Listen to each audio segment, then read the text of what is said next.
You are on the Frenzy feed. The Professor Frenzy Show! Professor Frenzy, it's a show. Professor Frenzy Show. Professor Frenzy, it's a show. Professor Frenzy Show. Hello, and welcome to the Professor Frenzy Show, episode 397. My name is Jerry. And I'm Chris. And we are your hosts. On the Professor Frenzy Show, we are going to try to spotlight some smaller publishers' comics that we think deserve some attention. We aren't going to rate or score comics. We aren't really even going to be reviewing comics. We're just going to talk about some that we think people should consider reading. So, Chris, have you read any good comics this month? Yes, Professor. As a matter of fact, I did. I figured you might have. Prof, let's start with a mutual read. This is a book that's flying off the shelf like hotcakes. Sound like hotcakes, as they used to say once upon a time. And we'll start with Dor'c, #1 from Image Comics, written and drawn by Brett Bean. Prof, can you please take the floor, describe the contents, and then we'll pick it apart. Okay, Dor'c, spelled D''ORC, half dwarf, half orc, all dork. We are in the lands of Sunderain, an island continent, and we even get a map with this, so you know it's going to be a very good show. Now, there's a scar, an area in the middle of this continent called the Scar, and it's an area that's kind of a no man's land where good and evil fight. We meet our hero, Dor'c, half and half, as we said, and he travels with his talking shield, who also has a giant eyeball in the middle. The shield loves to fight and gets Dor'c into trouble constantly. Apparently, there's a prophecy about a half-dwarf, half-orc creature born in the light and living in the dark that's going to bring about the end of both the light and the dark. At a tavern, there's a fight, and an innocent chicken is attacked. Dor'c saves the bird from the fighters, and they are terrified of him, thinking that he will destroy them all somehow. Sadly, in his violent outburst, Dor'c also decapitated the chicken. Though the headless body walks around and a ghostly chicken head joins Dor'c and Shield. So we got a new character, a dead chicken spirit. Pretty cool. But due to all the carnage, both the light and dark worlds realize they must kill Dor'c before he destroys them. I thought this was a fun book. However, we do now have 3 fantasy books where there's a violent, snappy dialogue talking magical weapon. Barbaric has axe, and Babs has one as well. And here we have this shield. So all of these are kind of fantasy sword and sorcery books with a comedic edge, like Barbaric and Babs, and so is Dor'c. The comedy in Barbaric is kind of a heightened Conan comic book, but here, Dor'c is much more like I Hate Fairyland, which makes sense because Brett Bean did art for Fairyland a while back. And you can see the kind of vibe of this book, you know, similar to Gert, and I'll be talking about Gert later, but this is a very similar kind of humor. I like Dor'c quite a bit. I expect to keep reading this. I like all 3 of those books I just mentioned, and this is Image's version of the violent weapon.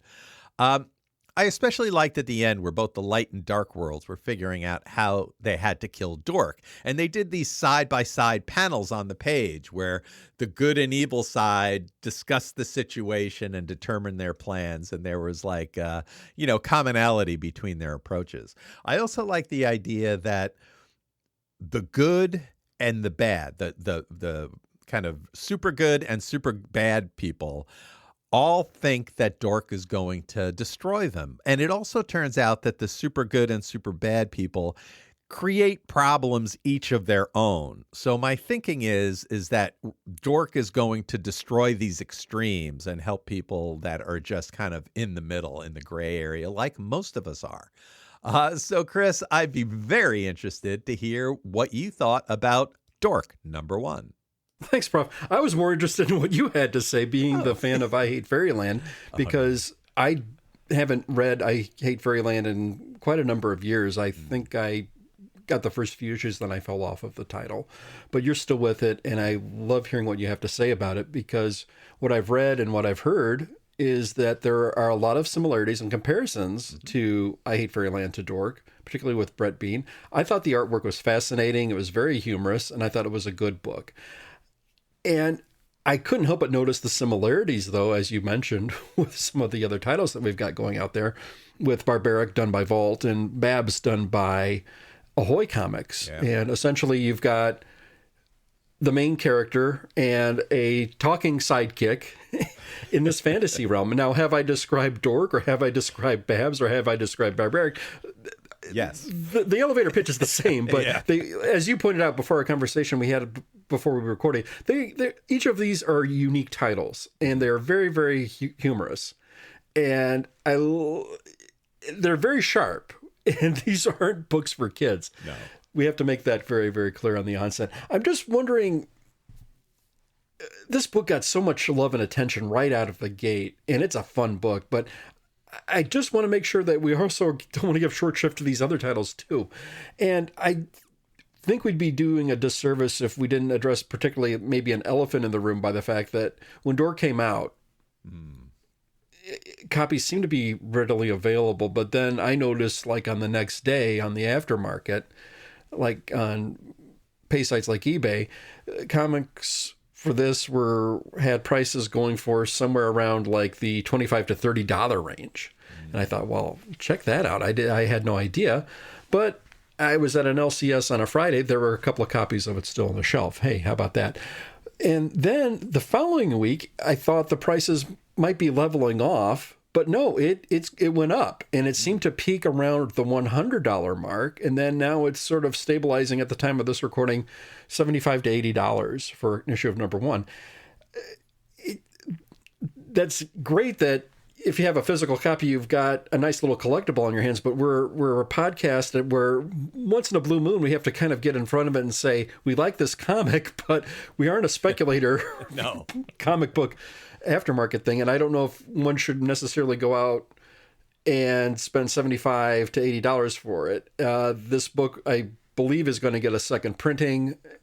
You might want to get ahead of it if you want a physical copy and let your LCS manager know, hey, I'm interested in this based on what I'm hearing. This sounds like it's a book for me. And I think sometimes the hype around the book is also red hot at the time we talk about it. And I want to be careful that, hey, essentially we're a podcast that recommends comics, but if nobody can get in on the ground floor of this, they're not going to be interested and they're not going to want to read it. So it's very, very tough to be in a spot like that. So I was taken aback, and especially when you've got books like Barbaric and Babs from smaller presses and Dor'c is from Image, and you'd think, well, this is almost like, we talk about indie books, but Image is almost so big in and of itself.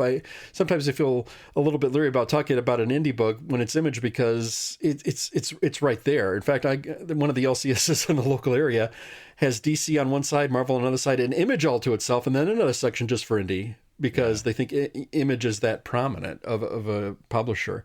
So I loved the book. I thought it was a cute book. I think the art elevates it a little bit more with respect to, if I was to compare and contrast to Barbaric and Babs, there's room for another book. And boy, Dor'c sure proved it with a book with a similar premise like Barbaric and Babs, that you can exist and do your own thing. And props to Brett Bean, because I thought this was funny.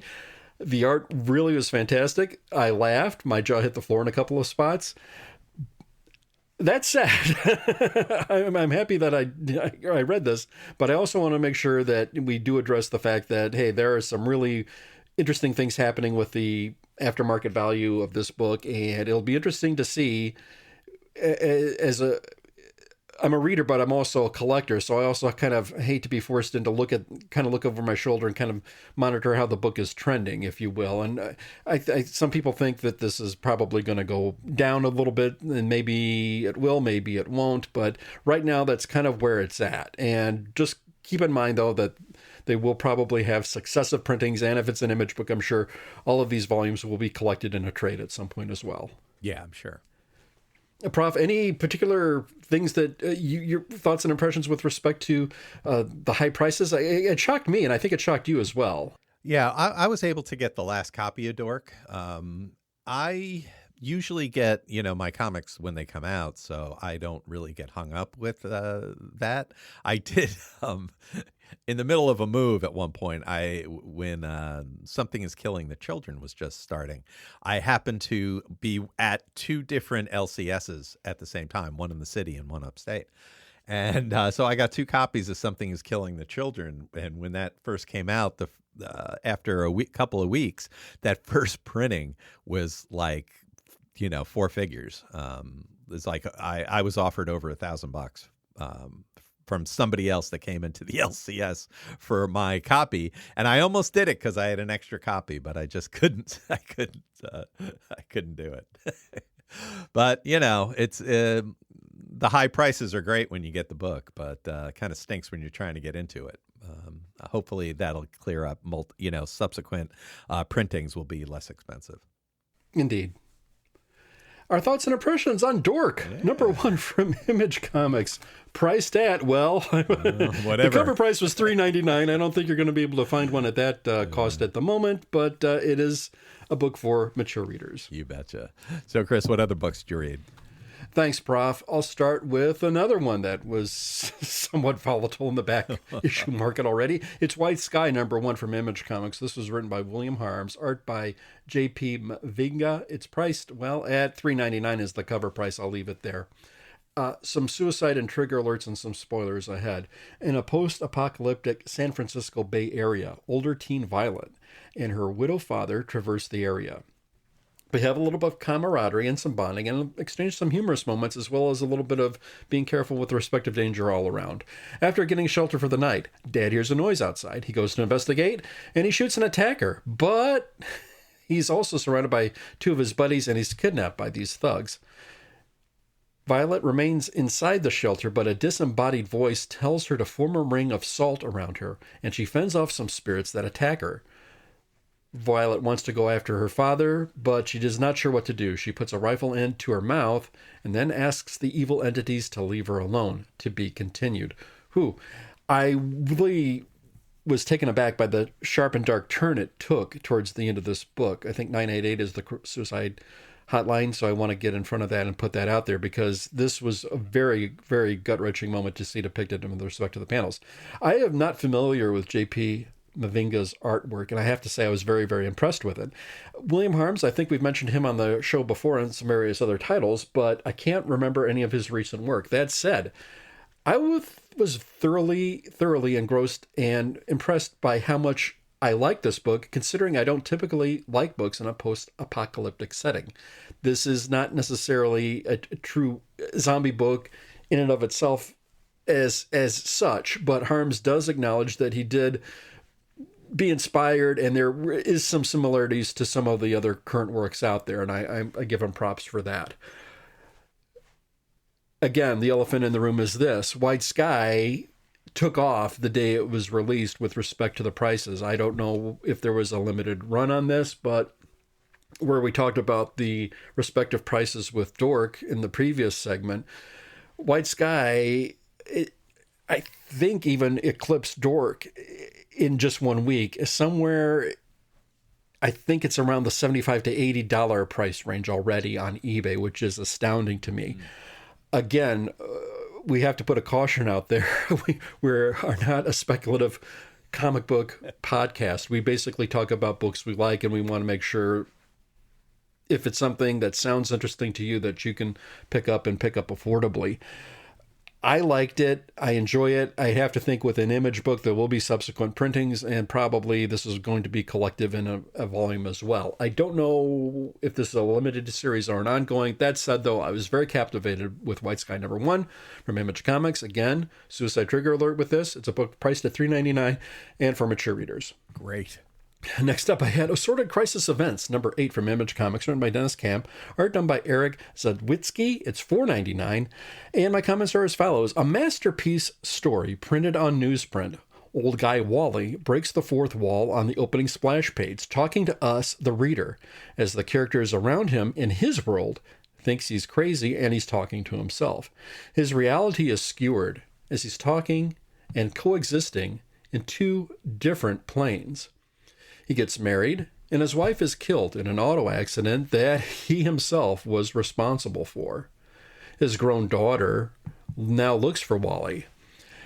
As the form of his existence, lines put on paper start to erode into the simplest and crudest form of lines and circles. Wally's dad always said he'd be living in a box, but did he mean he was living in a comic book panel, literally? As Wally starts to fade, there is a blank page at the end of this book asking us, the reader, to complete his story, the end. Again, my thoughts and impressions. Assorted Crisis Events breaks down the comic book into its nuances down to the storytelling grid of writing and art in its basic and purest forms. I was left speechless with this issue. This was an amazing and fascinating, terrific read. And sadly, one of those books, again, that I had no idea until after the fact that this is, again, a quote-unquote hot book. And it's somewhere fetching around $25 to $35 in the aftermarket price on online platforms such as eBay. That said, if you can find it, I enjoy it. I'd have to think, again, being an Image book, these things are going to be collected in a mass volume. This was a masterpiece of a story, but Assorted Crisis Events, number 8, was cover priced at $4.99 and a book for mature readers. Fantastic. Next up, I had The Twilight Zone. This was the 4th issue already from IDW Publishing. This particular issue was written and drawn by Nate Powell. It was priced at $4.99. In this issue, Gabe, Laura, and Laura's brother Chet rent a houseboat with a human-sized opening on the bottom. The boat is not sinking. They are celebrating Chet getting his life back on track. But there is some resentment due to Chet's slacker and narcissistic attitude. Gabe and Laura go through the opening, and once they come out on the other side, they find this idyllic life with no Chet around. But when Chet goes through the portal, he's somewhere else. He's met with demons in the literal sense, and he's in some version of hell. Now, while Laura is sipping on drinks that didn't seemingly be there before and comforts that weren't there before, she realizes that life can't be, quote, this good. So she goes back to find Chet, and Chet tries to find his way through the portal at the same time, with both of them seeing each other and banging on it, trying to get to each other. The end. My thoughts and impressions. I wasn't sure if I got what was happening with this issue. I think I got the moral. I really, really dug the artwork. It's in black and white. There is a selfishness to Chet, but as with a sibling that you love, there's also a compassionate side that you see with Laura, and it's creating this sad yin and yang dynamic. And as with a good Twilight Zone episode, it's as much about being thought-provoking is as much as it being about horror. This was some interesting, good stuff here. My thoughts and impressions on Twilight Zone number 4 from IDW. It was priced at $4.99, and it's a book for mature readers. Sounds great. Yeah, it is. Yeah. Next up, I had Exquisite Corpses number 10 from Image Comics, written by Jordie Bellaire with James Tynion IV, thank you, Professor Allen, and Marianna Ignazzi with Michael Walsh doing the art. $4.99 is the price point. This is a book with a lot of moving pieces. This is where 13 states are buying control of the globe in a hitman versus hitman bracket tourney in a small Maine town, with the residents unaware. They're slowly becoming aware. But I'm not sure if I have everything straight, to be honest with you. Let me get this right. I think Craig is dead. Jason's mommy thinks Jason is dead, but he's really alive.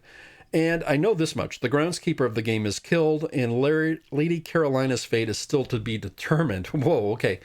This issue had a lot of requisite violence, as you would expect, all along. It was very graphic, and it was almost humorous in a way, in a dark way. Let's put it that way.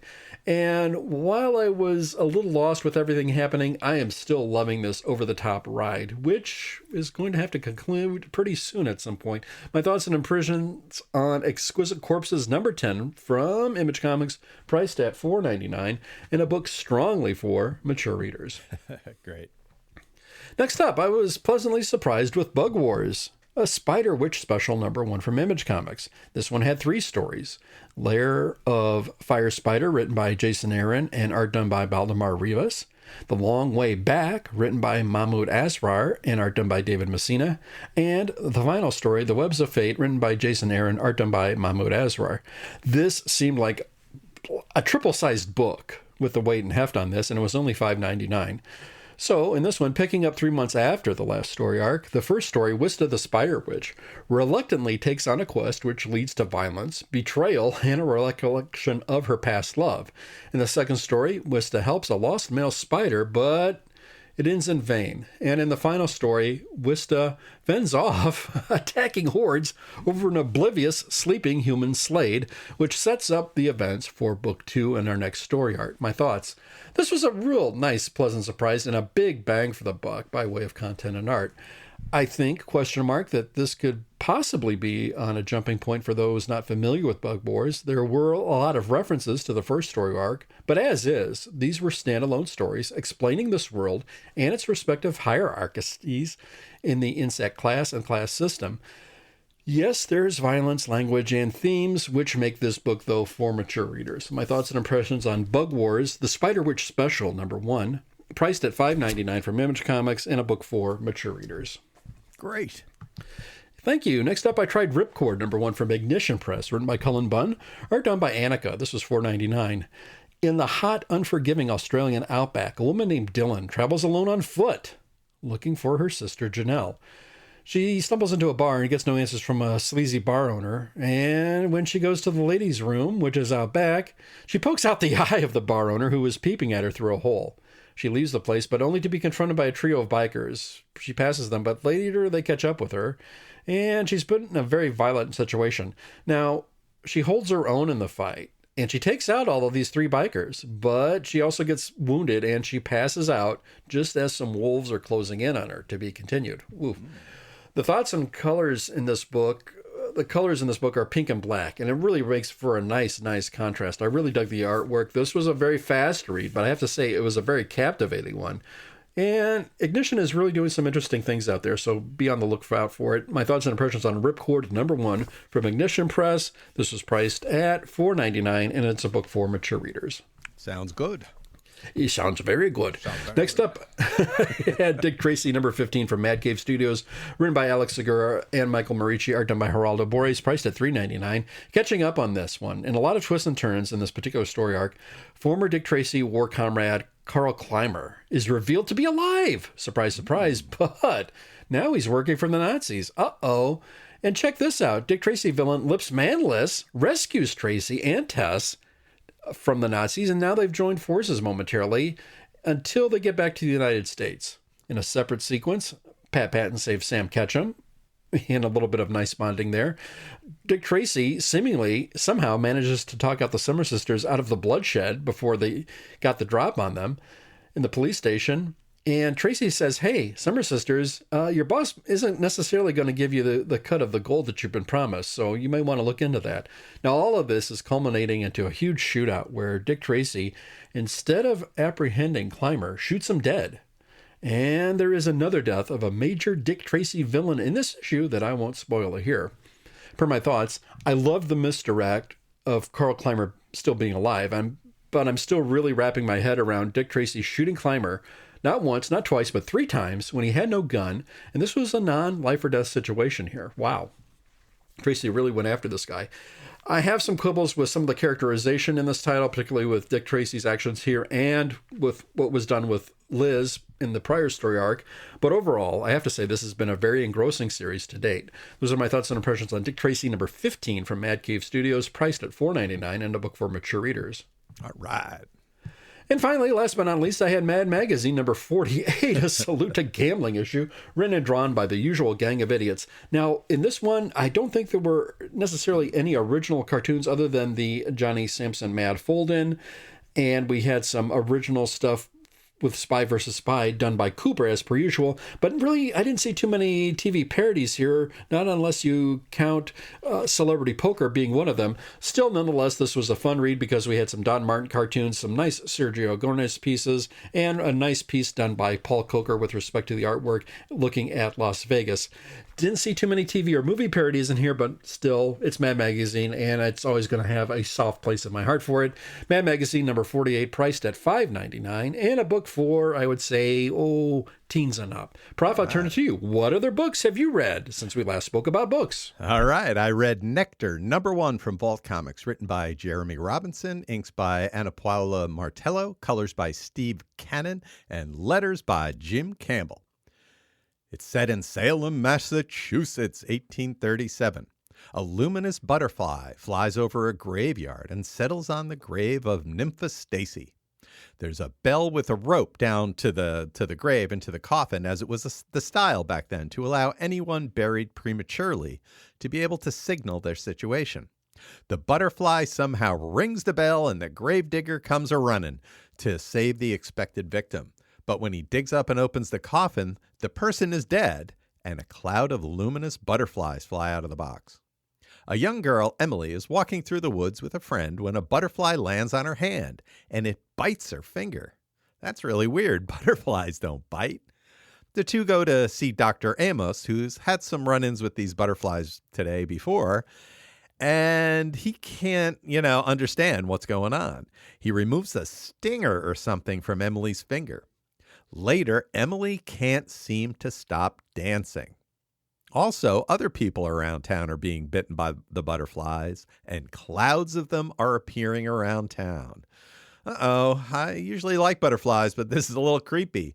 I really like the idea here of butterflies being dangerous in this world. Not 100% sure what's going on. I've read a little bit. I think I have an idea, not from the book, but from some commentary. What has happened to these butterflies to make them snackers and make them glow? This book has a real dangerous and creepy vibe that I really liked. I like things set back in, New England, creepy old New England. Really cool stuff. I don't think a lot happens here, but what does is ominous. I really liked Nectar, #1. Now, this has been a couple of weeks since we talked about comics, and 2 issues of I Hate Fairyland came out, number 47 and 48. These are from Image Comics, written by Scotty Young, drawn by Derek Laufman, colored by Jean-Francois Bellieu, and letters by Nate Picos. So Gert has created a companion for this Frankenstein-y type creature she created out of various parts of bodies and different animals and whatnot. And this new creature doesn't have any kind of weird limbs or anything. She looks like a little Wednesday Addams. So I'm going to I don't think they gave her a name at this point, so I'm going to call her Wednesday. But she's got these Frankenstein-y kind of scars on her face. So they call the original creature, the male creature, Pizza, because he loves pizza so much. But Wednesday, even though she's supposed to be looking after him and stuff, she doesn't like the crazy looking dude and leaves, which upsets Pizza, and he runs off upset too. The pair meet up by the seaside, with Pizza very sad that he's alone, and the two become BFFs and allies, and she teaches him how to become a little more like a normal person, except one with chicken legs and feet and a tentacle arm. But, pretty normal anyway. A year later, the pair finds Gert, who's with Larry. They kind of kidnap Gert and take her north via the Frizzle Sea to the castle where Gert created Pizza. Wednesday puts Gert and Larry into a machine where they are zapped and become combined, a creature that's half Gert, half Larry, but with both of their separate personalities, which is hysterical as they are in the same body and fight. It's kind of like, The Fly. Like Jeff Goldblum goes into the machine and there's a fly in there and he comes out half Jeff Goldblum, half fly. But this is Gert and Larry, and it's hysterical. So there's a big fight, and Pizza realizes that he doesn't hate Gert, which upsets Wednesday. And bad behavior abounds as they have a final confrontation that I won't spoil. I think I Hate Fairyland is a fun book. There's a lot of great humor. I love the idea of combining Gert and Larry a la The Fly. I never thought that they would go there, and it never occurred to me, and they did it, and I was just like, so cool. And, as this crazy behavior goes on, there's all kinds of little gags and jokes sprinkled throughout. So, for example, Gert keeps saying, Wednesday, I created you. But Larry continues to correct Gert, saying, technically you just reanimated her. You didn't create. And it happens several times until Wednesday repeats that Gert is her creator, and Gert corrects her, saying, technically, I just reanimated you. Much to Larry's frustration. Hasn't that been what I've been trying to tell you? I love this kind of humor. Fairyland is as good as ever right now. So that is I Hate Fairyland, number 47 and 48. Same deal with Minor Arcana. 2 came out, number 13 and 14. Minor Arcana is from Boom Studios, written and drawn by Jeff Lemire, colors by Patricio Del Pesce, and letters by Steve Wands. So the evildoers have taken over a psychic shop, and Teresa goes to meet the new seance lady.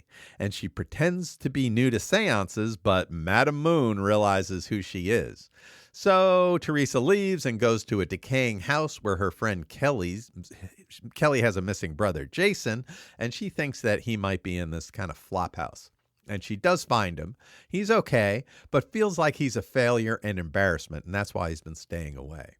Teresa touches him and sees visions of his sad life, and he gets upset, like, how dare you get into my brain, and asks her to leave. Meanwhile, her cop friend Brad is closing in on a bunch of baddies Teresa told him about, and Teresa gets a vision of him approaching the house and getting shot by the guys. She's able to call an ambulance and then get to the scene herself, and has a little trouble explaining how she knew Brad needed help, but they were happy enough to save Brad. You know, he's a cop, and they're going to save the cop, so they let it go, at least for the moment. Brad's wife and Teresa's friend Missy arrives at the scene of the shooting and wonders why Teresa is there. Oh, boy.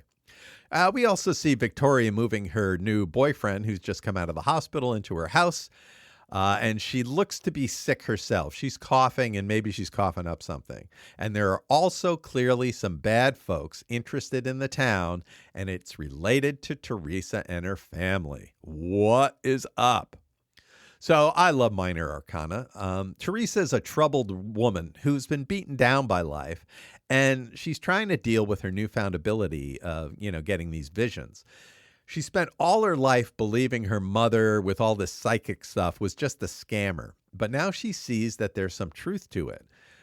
Still, she's struggling with being a normal person after this, her issues earlier. I like the mysterious business going on behind the scenes. There's a mystery that has something to do with Teresa's family. We've seen that creepy hotel is involved. What it is exactly isn't clear, but Minor Arcana, I just love the vibe and the look of this book, and it's one of my favorites. So this week, it's Minor Arcana, number 13 and 14. Now let's proceed with some of the comments that we got on some of our prior episodes. We'll start with our friend Billy D. Billy D, stand by for a plug in a moment. Billy D reached out and said, "Hey, Chris, I love the spotlights on Bruce McGill and Yvonne DiCarlo. This was great stuff. With respect to our podcast where we talked about the film Sinners." Oh, yeah. Billy D chimed in and he said, "Hey, you heard Chris and Cindy Franklin," and this probably was over on another podcast where they did their House of right. Frankenstein, the Fire and Water Network. Good stuff there. And they covered the film last Halloween season on their show. It sounds interesting, but modern horror, TV, movies, comics, what have you, just don't really grab me, Billy D says. I know I'm a bit of a curmudgeon in that regard, but it is what it is. Looking forward to what's next with you guys. Cheers. Thanks, Billy D. Appreciate that. Thank you. And I agree. I mean, usually I don't watch modern horror either, but this one was just a particularly good one. I feel bad because I like horror, but I seem to be almost 10 years behind with what everybody's talking about. So I try to get on board with the thing of the moment, but sometimes I am so lax, and what I think is recent might just already be 10 years old, and that's sort of how sad it is for me playing catch up. So I try to catch it, but I think I just fall back into looking at the older stuff that I might have missed out on or that I want to rewatch. So It's interesting, Prof, that you said the same thing. Yeah. Yeah. Wow. Yep. And just by coincidence, the podcast where we talked about Twins of Evil just dropped. Now, interesting that it's also, as this, we talked about this, I think it's also on the Movies channel, but obviously it's been edited. So it's on one of those cable movie channels, but you may not see the whole thing there. But Billy D came at us with this. Now, he said, undoubtedly, Twins of Evil is the best of the Karnstein trilogy. I agree. Seeing Cushing in this role is a bit shocking, as you guys mentioned. There are no redeeming qualities for 75% of this flick. It was a great acting job, though, and one he should be remembered for. Here. Definitely. Prof, I'm sorry, you wanted to chime in with respect to that, too? Oh, well, it's my favorite of the Karnstein movies, too. No shade on Ingrid Pitt or anybody, but I thought that this was the best of the three. Indeed. And with that, we'll also get some other comments that we had on some of the past shows. Hey, Cat Victory, thanks so much. You put a link to the cartoon, The Adventures of Aquaman, and he thought we might be interested in this. There's about 1 minute in. Bob Haney is in the opening credits. I thought it might be the same zany Bob Haney that you often talk about. Indeed, I think it is, because I believe he did write for cartoons, and I totally forgot about that. And nice little thing to point out, though, too. So maybe Billy D might be talking about a cartoon before you know, if he runs out of Bob Haney comic books, we might have to go to the animated stuff that Bob Haney wrote about. Thank you, because now that I'm remembering, too, I think, Cat Victory, you are correct with respect to that. This is indeed the same Bob Haney. And it wasn't just Adventures of Aquaman, but now that I remember, he also wrote some of the Batman cartoons as well. Oh. I remember seeing his name in the credits there. The ones voiced by Olin Soule and Casey Kasem. Oh, okay. Yeah, so this was like, not the 1977, but the Filmation, the first Filmation Batman. Yeah, there was some Bob Haney stuff there. And he wrote some pretty way out stuff there. Great catch, Cat Victory. And I want to applaud you and raise your glass to that, because that's a really sensitive eye. You catch that thing, you see it, and it says, aha, I wonder if. And sure enough, it is. Yeah, that's the same Bob Haney. So now I'm going to have to go and think about what were my favorite Filmation cartoons that Bob Haney specifically wrote. Yeah, thank you, Cat Victory. I cannot thank you enough for bringing that to our attention. Good stuff. Cat Victory also chimed in when we talked about Yvonne Carlo and Bruce McGill. Now we'll start with Yvonne DiCarlo. He said, join us for an excellent That Guy in That Show. Did you know Lily Munster's iconic Batwing necklace sold at auction for $18,750 in the year 2024? Wow. I did not. I know exactly what that looks like. Yeah. Yep. I can totally picture it in my head. I didn't buy it. I had no idea. It wasn't me. I would have sent me. I could not have done those funds. But yeah, no, thank you, Cat Victory. I appreciate that. Yeah. And then with Bruce McGill, thank you, Cat Victory. Said, hey, check out us for an interesting guy in that show. We appreciate that. Great. Now, we also talked about some Twilight Zone episodes, and we got some great comments here, so please keep them coming. With respect to the Twilight Zone episode, What You Need, we heard from Tom Mosley, 2844, and chimed in with the following. One of my favorite episodes of The Twilight Zone. Great acting, and Marlene Sachs is absolutely gorgeous. But how come you guys didn't mention William Edmondson, the actor playing the bartender? He was a pioneer for black actors and producers. He also played Jiggs in the Twilight Zone episode Shadowplay. He was outstanding in his roles. Well, thank you so much, Tom. I'll say I really appreciate that. I sincerely regret the oversight, because I do want to mention whenever there is an actor who did more than one Twilight Zone, I want to make sure that was there. That was lax on my part. So thank you for bringing it to my attention. Again, my apologies for the oversight, and thank you for your comments. Let's add him to the That Guy in That Show list. Thank you. We sure will. Done deal. Then for the episode Penny for Your Thoughts, we heard from Colin Timp 1372, who said, one of my favorites. For some reason, this particular episode always stuck in my head. Also, Professor, that death comes for and is given a chance to beat death if he can think of something death can't do.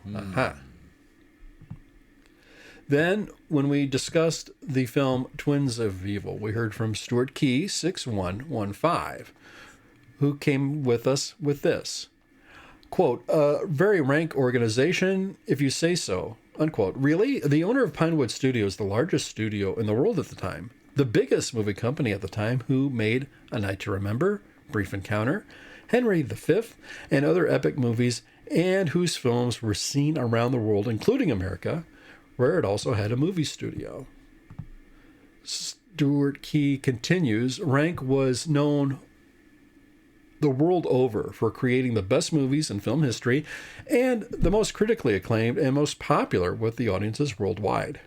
Nothing cheesy about this movie. The film explores themes of repression, religious intolerance, and class prejudice. It has a great character arc where the audience is forced to change sides as the characters themselves change. And it has a wonderful gothic atmosphere. How the hell is that cheesy? Ever watch a fantasy horror before? The acting is earnest, the script is great, the scene's well played. The haunting is nowhere near as deep.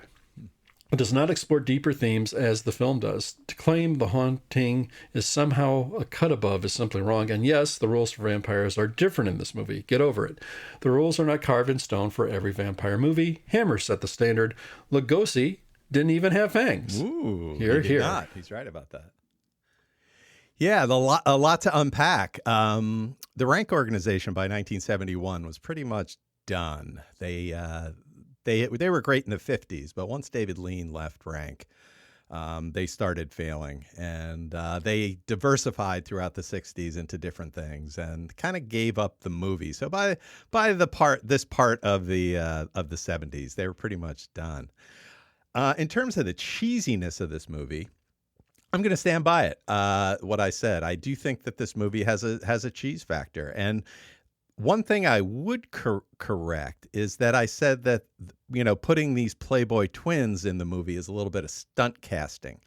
And I'm going to update that. I think that they decided when they saw that these twins were out there and in Playboy, that they were going to make a movie around them. So instead of them being stunt casting, the movie itself was almost the stunt movie because the movie was made for them, for these two Playboy playmates. So yes, there are some very deep themes, very excellent themes in this movie. The acting, Peter Cushing, is always good. I don't think necessarily the twins were great actors, but they certainly delivered, what they intended to do. They did fine. They did just fine. And I think The Haunting is just a very different kind of movie, and I think it's more subtly psychological, where I think Twins of Evil kind of hits you over the head with the themes. The Haunting, you can watch it several different times and take a lot of different things away from it. So I'm going to stand by that. I think that the Haunting is at least has more serious intentions, whether or not you think it covers it. It's at least what do they call it? There's a name for it. Elevated horror, I think it's called, and I think that's what they were trying to do with The Haunting, as opposed to where they had guys like method actors like Russ Tamblyn and in it, whereas this has Playboy playmates in it. So, and then the final point, yes. Rules for vampires are different in almost every movie, and that's why we go over the rules for vampires in this movie to make sure everybody understands what the deal is. They are all over the place. Different vampires are different things. Some need to be invited in to the house, some don't. In Twins of Evil, it seemed that vampires could go out in the sun and weren't condemned to nighttime. They're all different, and that has nothing to do with what I think about a vampire movie. As long as it works, it works. I don't personally think Hammer set the standard for vampire movies, though. I think there are a lot of other better versions of it. But this one Twins of Evil is definitely one of my favorites. So that's what my feedback on the comment. Great comment. And I love the fact that folks are disagreeing. That means they're listening to the show, and I like that. Feel free to disagree with anything we have to say, and we'll just address it during our Wednesday thank yous talk. Prof, I just want to echo your sentiments too. I don't think I can top necessarily what you said, but I do want to concur. I do like when we do get a counter thought, if you will, to what one of us may have stated, and here with respect to that. So thank you, Stuart Key 6115, for chiming in. We appreciate your perspective and thoughts with this. And I stand on my take. I think this was a little more serious than Prof may have found it, but and we'll differ. But you have, please, somebody grant me that Damian Thomas looked like Jimmy Fallon in this. So if somebody can concur with me, I will appreciate that. So I don't mean to be silly, but nonetheless, that was the main thing I had. I just want somebody to see what I saw and hopefully concur with that. So Prof, you did. I appreciate that. Totally. Thank you so much. And yeah, I got a little bit of history, and by no means do I call myself a quote-unquote film expert, if you will. I'm a horror fan, and I don't know the ins and outs of every nuance of the film necessarily. Somebody certainly is going to be a much more bigger hammer quote-unquote expert than I am, and I will definitely concede with respect to that, the history and the nuances of the film. I take everything more or less at face value and how I enjoy it and how I come at it. Yeah, I thought it was a well-shot film and very well crafted. So I'll stand on my answer with respect to that. And I'm glad everybody had a differing opinion. And I think I'm somewhere in the middle between the two of you. So here we are. Fun. And with that, we'll roll off to our thank yous. First, we'll start with the mascot of our show, Robin at Robin031. Robin, thank you so much. I love you. We also heard from our friend Two Sleeps at Two Sleeps Music. Two Sleeps puts on 2 concerts. Yes. And he gives us some nice plugs, and I want to return the favor. Two Sleeps, you can find his concerts online. So here's what you do. Type in Two Sleeps Music Twitch TV on Sunday afternoons at 3:30 Eastern. Click on the link. Once you're there, you'll get involved in an interactive chat. Now, in the chat window, there's also going to be a link to the song list. Click on the song list, and then you'll get a whole plethora of well over 200 songs that you, the listener, can request to hear. So the concerts will last, at least an hour, or as long as Two Sleeps can play all the requests. Sometimes the concerts might be rated, which they have been with other Twitch viewers with respect to that. Mikey always will honor somebody if they want to get something in. Testing out some new equipment. He stayed late on our most recent show, so I want to really applaud and concede him for that. I've been holding off on my request because I just want to make sure, he had the time to get everybody else listened to.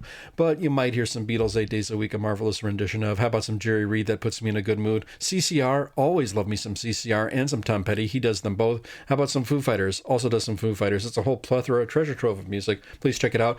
Also, Tuesday nights at 9 p.m. Eastern, 8 p.m. Central is the other additional concert.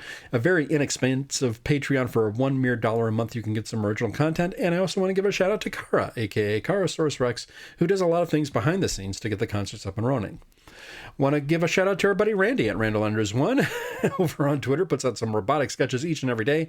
And you can find them on Frumpy Sketch Artist over on Blue Sky.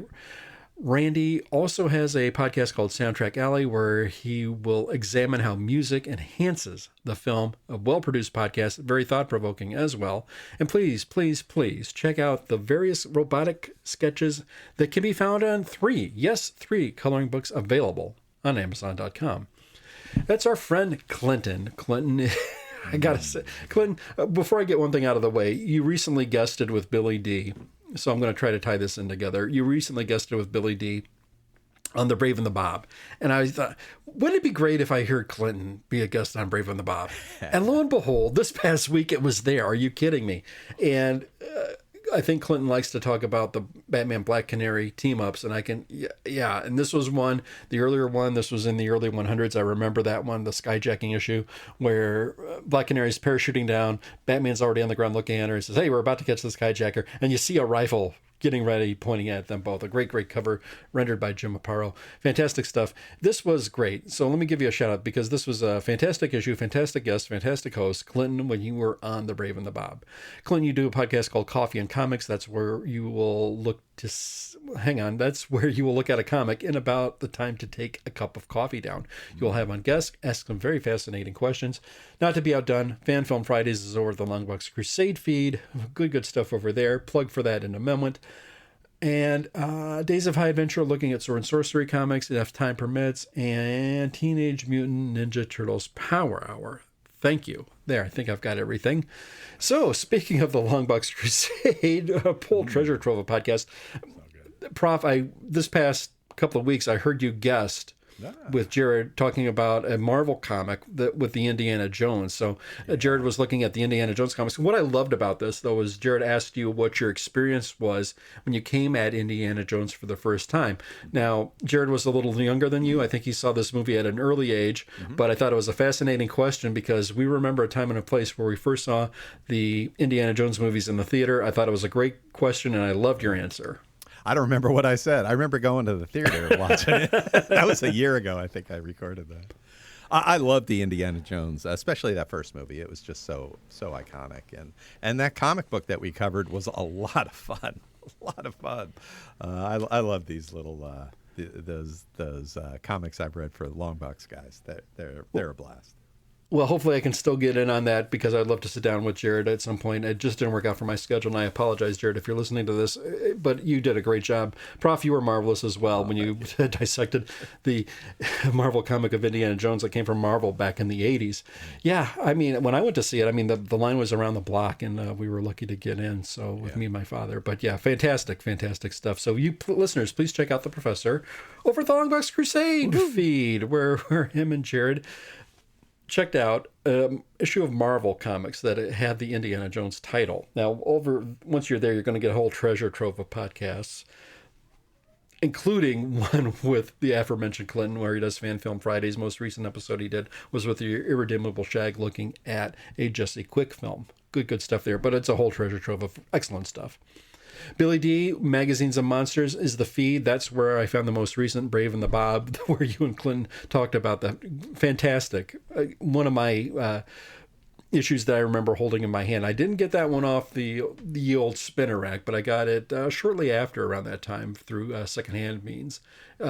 Marvelous issues. And it's one of those where the panels are still etched in my brain. So while you and Clinton were discussing it, I was just rerunning the whole comic throughout my head because I can certainly remember those panels. Great stuff over there. Thank you, Billy D. Thank you, Clinton. Fantastic stuff. Magazines and Monsters isn't just limited to the Brave and the Bob. It also examines Bronze Age horror such as Tomb of Dracula, perhaps with Scott. Phantom Stranger recently concluded a run. Good stuff there, and marvelous guests. So please keep up the good work, our friend Billy D. It's listener emeritus Mac Rocks. Thank you so much. It's our longtime supporter D.S. May Collins. Chris Hamby, thank you so much at Chris Hamby Films. This is The Gringo. It's our friends Darren and Ruth at the Rad Adventures Podcast Network. Thank you so much. Heroes Con is around the corner. And it's our friend Bill Beer who does the Bat Pod. If I overlooked you, my sincerest and deepest apologies. Please let me know at BTO and Bat Books. Better still, let the professor himself know at Professor Frenzy. We'll be sure to give you a shout out on our next show. Listeners, thank you so much for listening and for your support. The Professor Frenzy Show! Professor Frenzy, it's a show. Professor Frenzy Show. Professor Frenzy, it's a show. Professor Frenzy Show.